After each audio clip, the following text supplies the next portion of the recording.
This morning on Today's Family, the truth about baby toys. Many new parents feel their baby's not getting the best start in life unless they shower him or her with toys that promise to teach them everything they need to know to get into college before he's even out of diapers. But Stephanie Oppenheim from toyportfolio.com is here to dispel those myths and to show us what toys are really the best for babies' developmental needs. Stephanie, good morning. Good morning, Natalie. When you're a new parent, I mean, you get just tons of gifts, lots of baby toys. I mean, what do you really need, though? Well, the first myth is that babies need so much, and everybody wants to do the right thing by their baby. But in the beginning, really what your baby needs is you. They need the dialogue to begin, the talking, the singing, and it's going to be a baby lifelong voice. Right, absolutely. Real interactive now, parents. So you can bring home some music, some lullaby tapes, but don't be afraid to share your own music.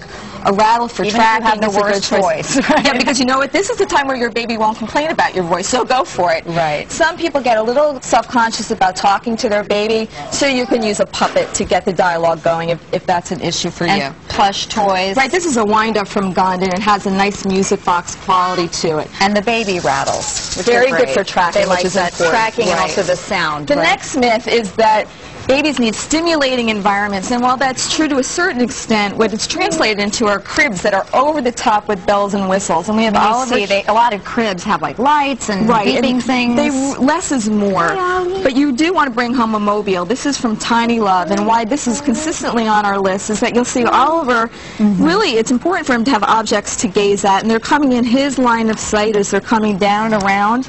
And the other thing, too, that I know, I mean, as a parent, I know that the black and white, babies really don't see color, but they do see... They first see high contrast black and white and then bright colors. So all of those mobiles out there that are pastel colors, they're room decorations. They have nothing to do with your baby's development. Hey, Oliver, and the mirrors, too, A mirror is a good choice. This is from early years, and you'll notice it really just has a distortion-free mirror. Oliver's going to see something happening. In the beginning, he's not going to realize that it's him. Hi there, sweetie. But then eventually he's going to start talking to himself in the mirror. Look at him, he's already, he's talking. Fun with yourself. He's definitely talking. So and then again, a pull-down musical is a good choice to activate. This one is from Manhattan Toy. But keep it simple. Less is more. You want the crib to be a calm place. All right, let's move on to the floor mats, because also floor mats, I mean, you can see some that they have letters, the alphabet. Right, and their heads aren't really... You know, the reality of it is that babies don't... ABCs mean nothing to them, and a big heavy plastic toy with a lot of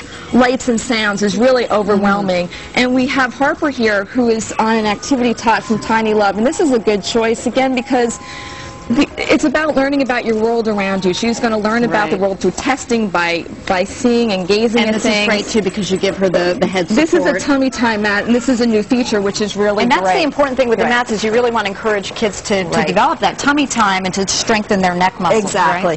Now, high-tech toys are big, too. This is from Lamaze. Some of them are just over the top. This is a good choice because you press one thing and one thing happens. But Natalie, look at all of our babies. They're having a great time, and they don't need to be high-tech.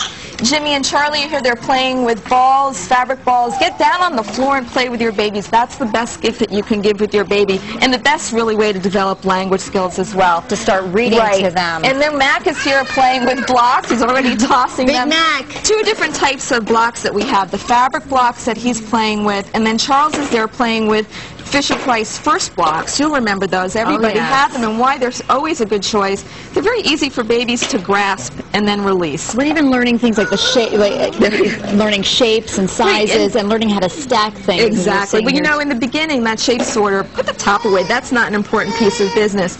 In the beginning, it really is about filling and dumping, and you can talk about the colors. Let's put the green one in later. But at the moment, you know, for a baby who's 8 months old to put something in and release it and then pick it back up, that's magical. One of my son's favorite toys early on was just those little cups that you just stack one into the other, and it was like the cheapest toy there is. But exactly, because first you'll stack it up, and I'm sure he enjoyed knocking it down, and soon enough he'll be stacking them up as well. And then Isabel here is getting a little story from her mom. But she wants down on the ground. She wants it, and that's fine. She can go down. This addresses the last myth, and the big one is that babies need educational videos, baby videos. Right. There's nothing to support that. In fact, you're really taking away from your baby's playtime, which is much more important. Babies are social learners, and this is how they learn best. So buy some books. Our Read It, Play It book has a reading list for you. You're all good to go with activities for your baby. All right, Stephanie Oppenheim, great as always, and thank you so much to all our parents and our lovely little kids here today. Thank you, guys. Coming up next, middle school kids speak out about something on their minds right after this. Good job, guys.